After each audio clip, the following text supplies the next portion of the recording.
Hi everyone, my name is Amy, and in this video, I'll show you how to add the Poppers Flip Card widget to your Shopify website.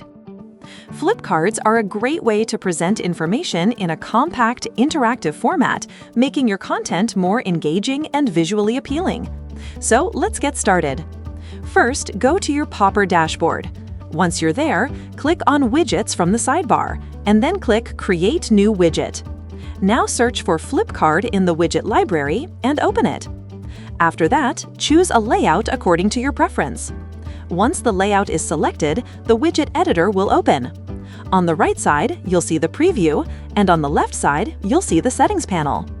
In the Content tab, you can click Add Card to add new cards. Inside each card, you can edit the front title, back title, image, price tag, front text, back text. After that, you can also enable or disable the action button, change the text and links as needed. Next, go to the Templates tab, where you can change the template. In the Appearance tab, you can customize the widget look. For example, you can change the front background, back background, front text, back text, and accent color.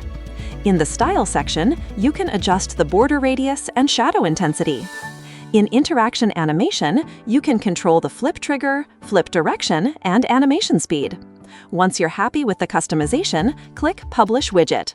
After publishing, copy the code and go to your Shopify site editor. Inside the editor, add a custom liquid block, then paste the installation code into it. After that, save your changes. Once your website is live, refresh the page and your widget will appear successfully. That's it for this video. I'll see you in the next one.